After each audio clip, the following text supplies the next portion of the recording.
Olá, boa noite. Neste domingo maravilhoso que Deus nos concedeu, mais um dia de vida, eu quero compartilhar com você a palavra da honra. Nós estamos ministrando desde a Santa Ceia de julho até a Santa Ceia de agosto a palavra da honra.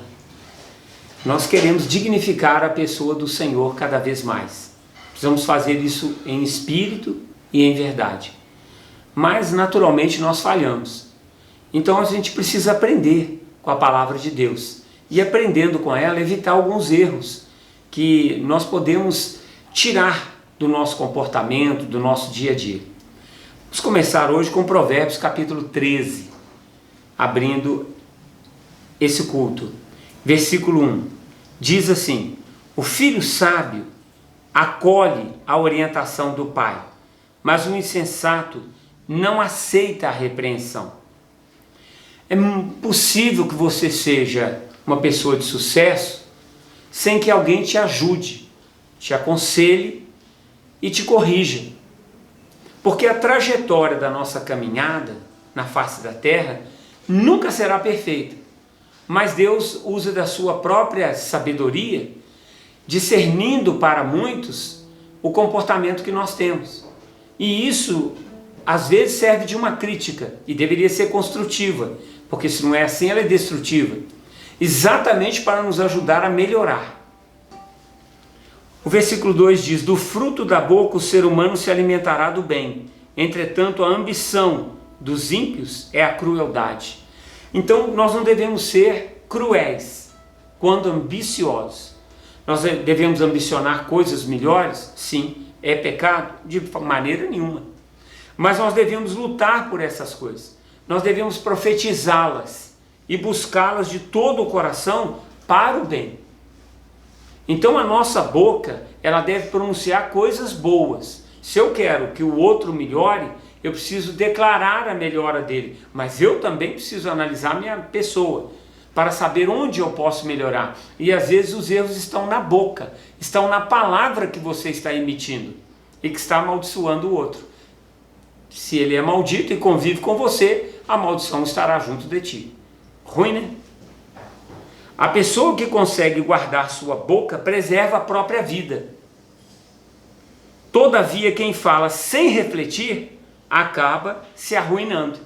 Então, toda palavra que deve sair da sua boca, ela deve ser uma palavra de tom agradável, deve ser uma palavra sensata e deve ser uma palavra que, não vou dizer doce, mas que não leve amargura para o outro. Porque a pessoa que consegue guardar a sua boca, ou seja, fala pouco, fala menos, e não praqueja, não reclama e não amaldiçoa, ela certamente, isso não é pensamento positivo, ela certamente está gerando para si mesma uma vida agradável. Do contrário, ela está destruindo a sua própria vida.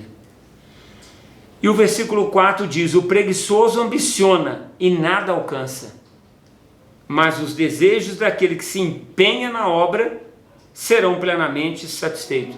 Se você quer progredir, quer conquistar coisas maiores e melhores, há um preço a pagar, há um estudo a fazer, há muito trabalho a realizar, há coisas a aprender e pessoas a trazerem para junto de ti, para que elas possam te auxiliar e levar você a desenvolver melhor as suas habilidades e os seus talentos.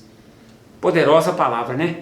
Mas lembra-te que o tolo não ouve nem o próprio pai e costuma não ouvir a sua própria voz. Então sejamos sábios e comecemos a ouvir melhor os conselhos, as orientações e aquilo que está saindo de nós, da nossa boca, para que sejam coisas boas e agradáveis. Adoremos ao Senhor. Glória a Deus, aleluia. Vamos adorar o Senhor nessa noite, amém? Vamos exaltar o santo nome do Senhor. Espírito Santo de Deus, seja bem-vindo neste lugar sobre nós. Seja bem-vindo, Espírito Santo, sobre cada um que está assistindo, ó Pai, ao culto dessa noite, ó Pai. Nós te convidamos. A tua presença é real. A tua presença é real, Espírito Santo.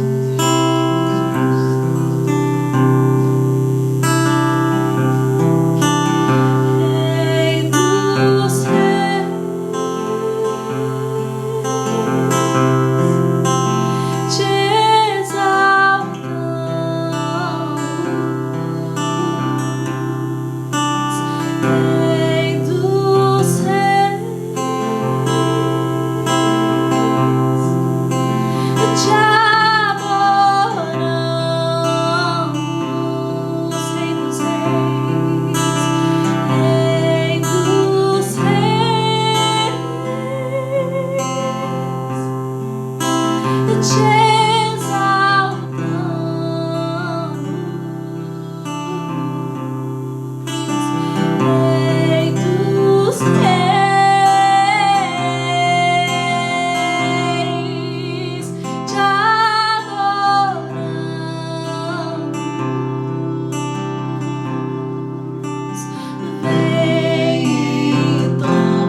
Digno é o Cordeiro de Deus, amém? Que foi morto em nosso lugar. Digno de toda a honra, de toda a glória, de todo louvor. Tudo está sobre o domínio do Senhor, amém? Aleluia. Tu és santo, Jesus.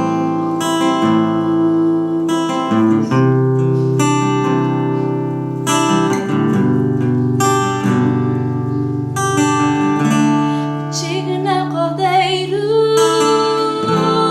que foi morto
Deus.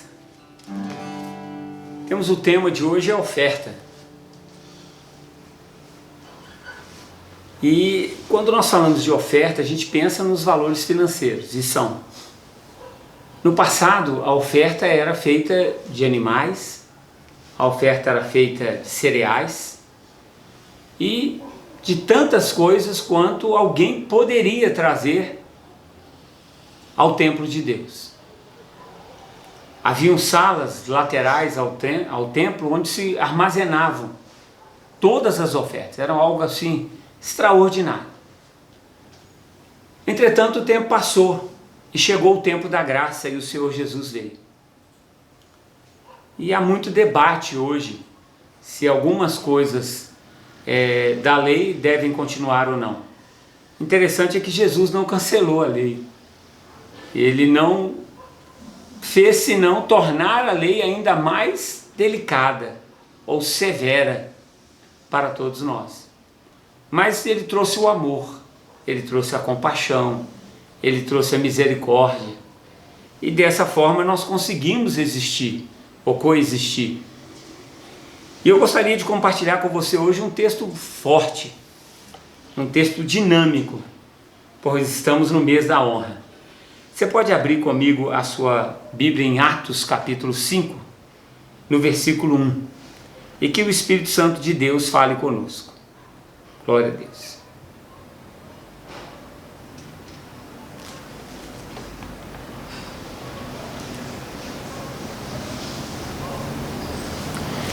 Podemos ler? Vamos lá. Um certo homem chamado Ananias, com sua esposa Safira, também vendeu uma propriedade. Ora, então parece que está comparando uma coisa com outra. Então vamos voltar no capítulo 4, no versículo 36 e 37, só para entender. Então José, um levita natural de Chipre, a quem os apóstolos deram o sobrenome de Barnabé, que significa filho da consolação.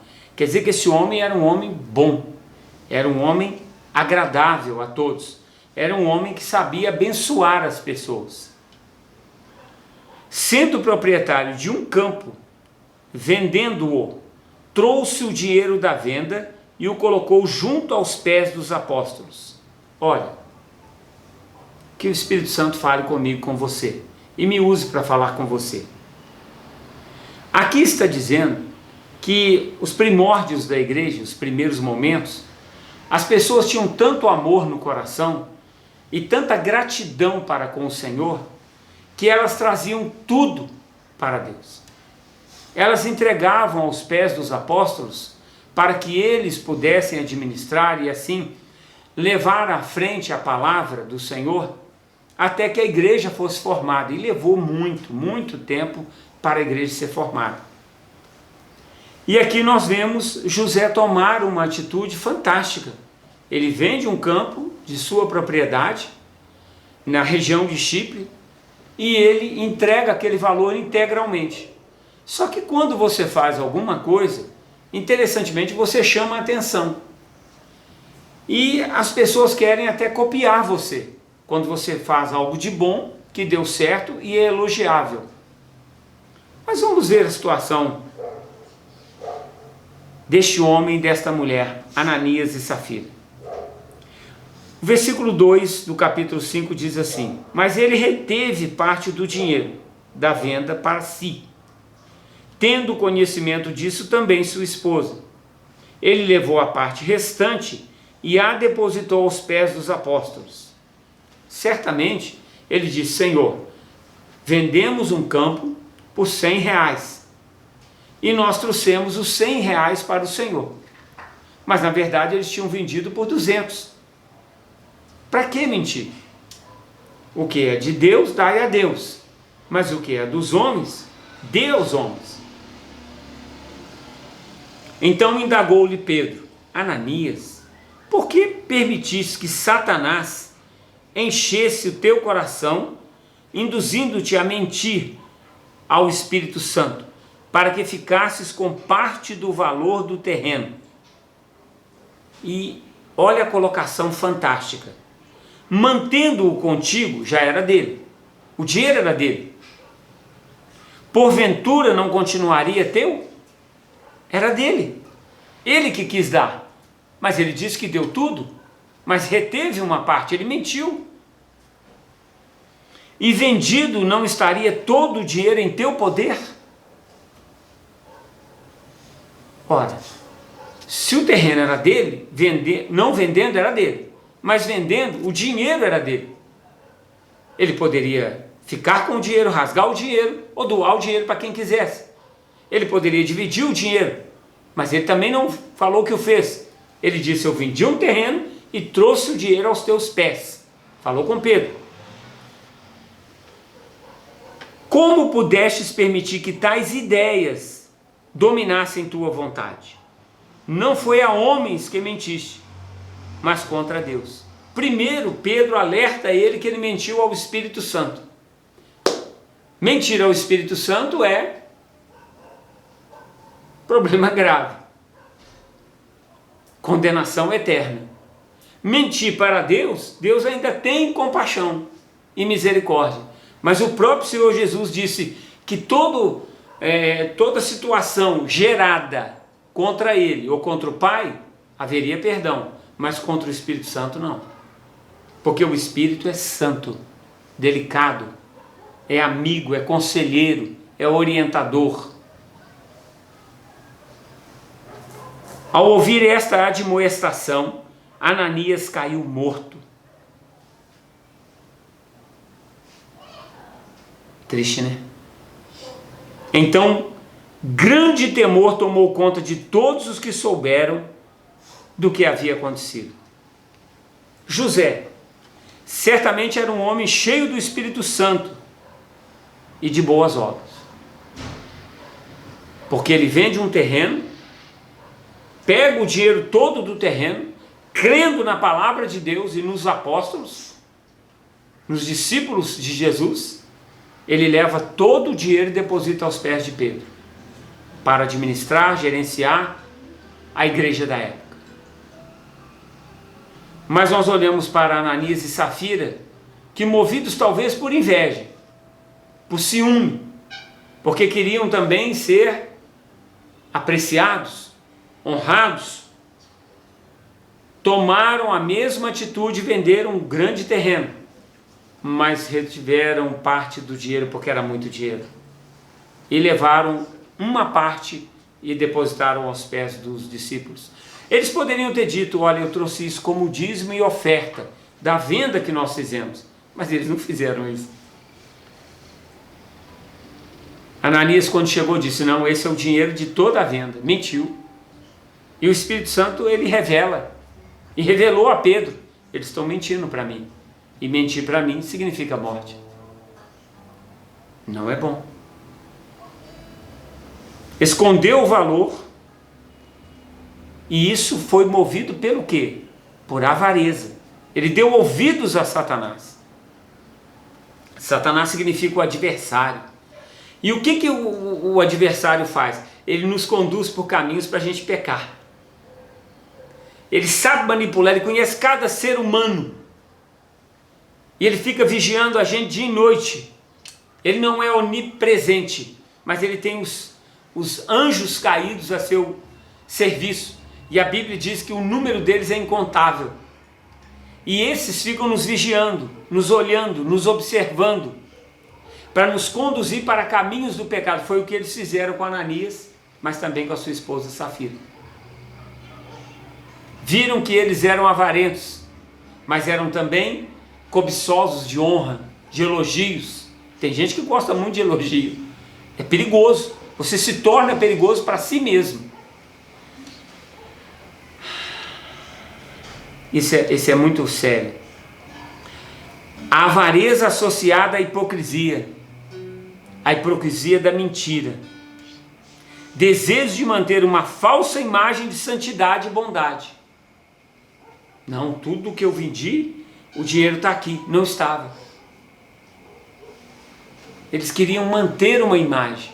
José tinha uma imagem verdadeira, bondoso, misericordioso, foi honrado. Mas Ananias não foi. Porque pairava nele o ouvir o inimigo, dar ouvidos a Satanás, o adversário.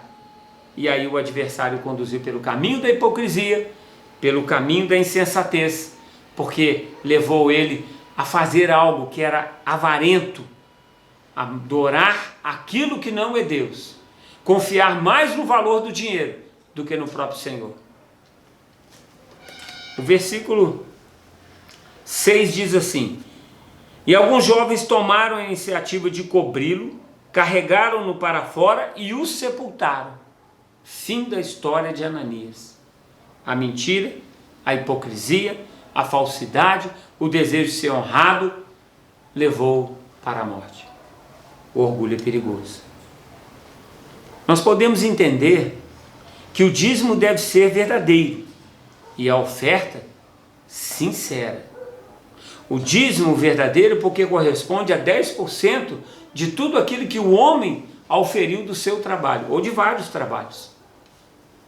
Você deve depositar aos pés do Senhor. Isso é para o cristão. Você é cristão? Então, se você falhar nisso aqui, você está vendo o resultado. A oferta é sua, mas ela precisa ser sincera. Porque jamais Deus precisa de esmola. Ambos devem chegar ao altar doados por um coração perdoador e piedoso. Porque você não pode chegar de qualquer jeito diante do Senhor. Irado, com ódio, com raiva, irritado. A Bíblia diz: deixai a oferta sobre o altar. Não fala do dízimo. O dízimo você tem que entregar. Você está devolvendo a Deus e reconhecendo em gratidão que Ele te sustém. A oferta é para engrandecimento do Senhor, mas é o que te traz também prosperidade. Jeová Jiré. Deus provedor atuará na sua vida poderosamente. Nunca lamente levar ao Senhor, mas leve com o coração alegre, mas também perdoador. E se você lembrar de algum problema quando entregar a tua oferta no altar, vá, deixa a oferta no altar, é o que diz o texto da palavra do Senhor. Vá resolver a questão, libere perdão, resolva o problema, depois volte e diga: Senhor, eu resolvi o problema, aceita a minha resposta. Aceita, aliás, a minha oferta. Você estará correspondendo ao amor de Deus. Procure resistir ao diabo e suas artimanhas. O que aconteceu com Ananias? O mesmo com Safira. Veja bem. Cerca de 3 horas mais tarde, entrou sua esposa no templo e foi até Pedro, sem saber o que havia se passado, e Pedro a perguntou, questionou: dize-me, vendestes por este preço aquele terreno? Ela confirmou: sim, por este preço. Mentiu também. Ele já tinha avisado a Ananias: você mentiu ao Espírito Santo. Eu estou aqui como pastor, mas eu não me represento, eu represento ao Senhor. Então, mentindo a mim, você mentiu ao Espírito Santo. Depois ele reitera: você mentiu a Deus. Quando ele ouve isso, ele cai morto. Ah, mas nunca mais ninguém caiu morto, querido. Deus deu um exemplo do que vai acontecer. Então nós precisamos ser prudentes. Porque tem uma lista de pecados. Daqui a pouco eu te dou o endereço. Espera aí. Vença as tentações com a poderosa presença de Deus, mas também o conselho do Espírito Santo. Porque esse casal, eles queriam elogios, eles queriam honra, eles queriam aparecer. Eles não entregaram só o dízimo e não deram uma oferta de mesmo valor. Deus se agradaria tremendamente deles. Não. Eles trouxeram uma parte do dinheiro, que era muito acima do dízimo e da oferta, mas muito menor do que o valor auferido na compra, na negociação. E tentaram enganar ao Senhor e ao povo, porque eles queriam ter uma imagem de santidade, uma imagem de piedade, de doadores, mas não era verdadeira. E algo que não é verdadeiro não se sustém. A mentira, ela não prevalece contra a verdade. Por isso, você, eu, nós nunca devemos dar crédito a quem chega primeiro, xingando, reclamando, falando ou amaldiçoando a outra pessoa. Nós temos a obrigação de ouvir o outro lado. E aí, dentro dessa condição, assumirmos uma posição de conselheiros.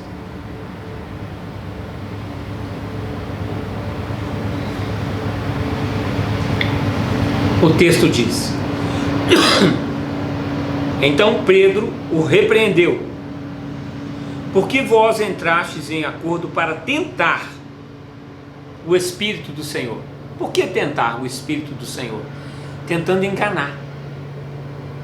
Falar uma coisa, mas era outra. Se eu sou pecador, eu sou pecador. Se eu errei, eu vou dizer, eu errei. Eu preciso assumir a posição. Me humilhar debaixo da potente mão de Deus. E a seu tempo Ele vai me honrar. Eu não posso usar de mentira e falsidade.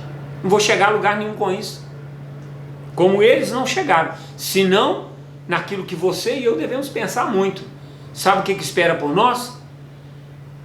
Dessa vida de carros, de casas, de sucesso, de grandeza, de nome, de roupas, tudo assim, assim ou assado.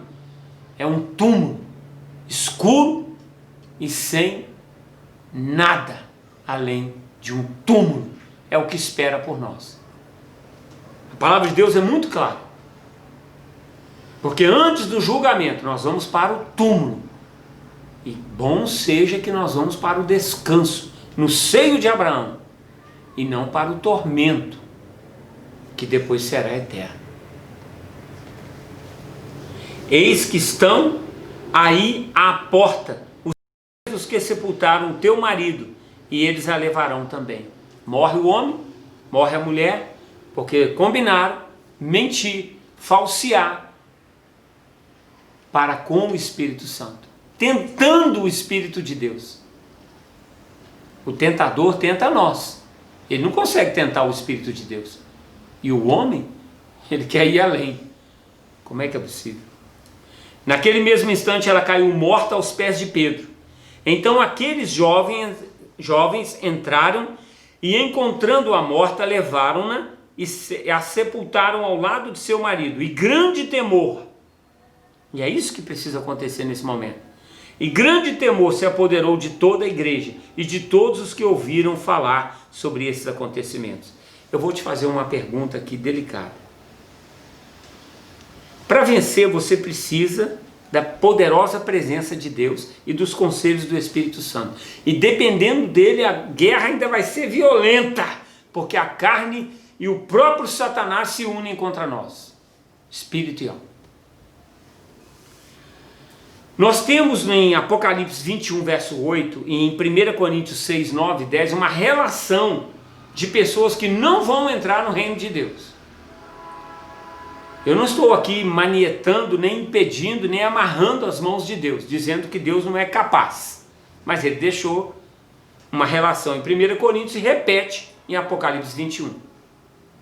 E lá estão os roubadores, os trapaceiros, os enganadores, ou seja, os mentirosos. Lá estão vários outros tipos de pessoas também. Vai lá, dá uma lida, dá uma estudada, analise sua vida. Todas essas condições dizem que geram morte. E hoje eu estou te falando de algo que é muito pior do que muitos pecados, porque a palavra de Deus lá em Efésios, ela nos diz que além de gerar condição de pecado, avareza, nós estarmos sendo guiados pelo dinheiro, sermos funcionários dele, trabalhadores dele, ao invés de ele trabalhar para nós, nós estamos idolatrando o dinheiro. E isso não agrada a Deus. Pensa em como você é diante de Deus. Não só na fidelidade aos dízimos e às ofertas, mas em todas as áreas também. É evidente.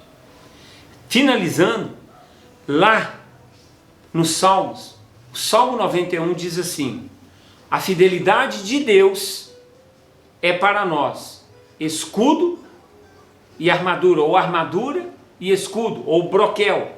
É algo que nos envolve, nos protege, nos defende. Se Deus falhasse na sua fidelidade para conosco, nós estávamos perdidos eternamente, completamente.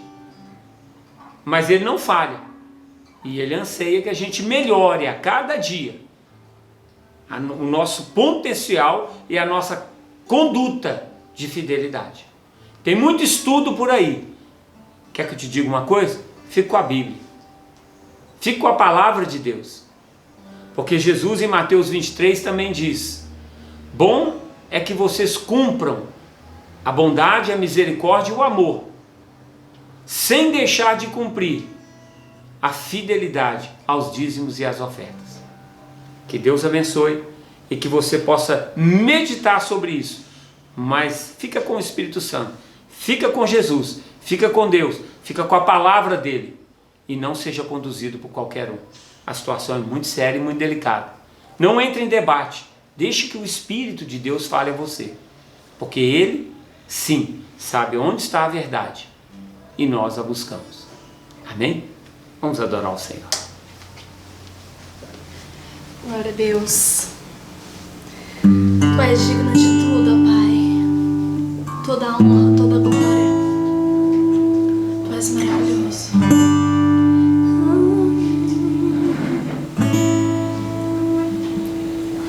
Os santos e os anjos se prostram aos seus pés. Os anciãos rendem suas coroas ao Cordeiro, e a Ele cantam. Os santos e os anjos se prostram aos seus pés. Os anciãos rendem suas coroas ao Cordeiro, e a Ele cantam. Tu és digno de tudo. Tu és digno de tudo.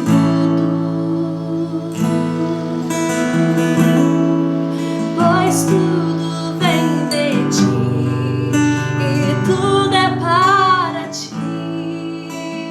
Tua é glória. Tu és digno. Tu és digno de tudo. Tu és digno de tudo. Pois tudo vem de ti e tudo é para ti. E tua é a glória.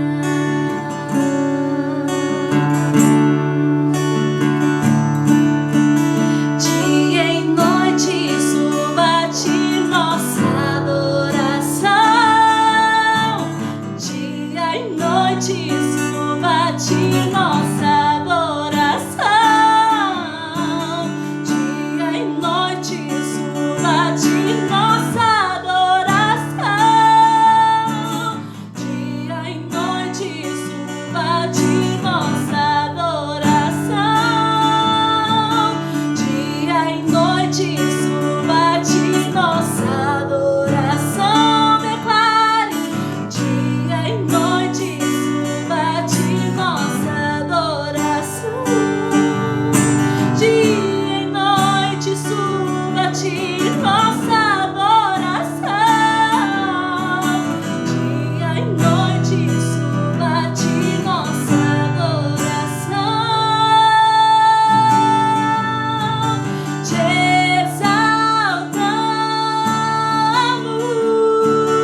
pode se fazer é: por que essa mensagem tão dura? Porque preservar a vida é importante. Caminhar com o Senhor e não chegar ao fim do caminho, ou seja, no objetivo que nós temos, que é a salvação eterna, vai ser terrível, vai ser abismável. Toda uma vida e uma trajetória perdida. Deus é capaz de te sustentar, te dar equilíbrio financeiro, levar a você ao sucesso financeiro, desde que você realmente confie nele. E essa confiança, querido, se traduz em obra. Ajudar os pobres, os necessitados, alcançar o perdido a qualquer custo. Isso tudo é oferta. Doar-se integralmente, porque o Senhor é Deus, e dele é o céu e a terra e tudo que neles há. E ser dizimista e ofertante é a chamada para o servo de Deus, o filho de Deus, o cristão. Que Deus te abençoe e continue te esclarecendo. Quarta-feira, pela fé, estaremos reunidos para mais uma live. E que Deus possa operar extraordinariamente, trazendo para nós uma palavra de conhecimento. A paz.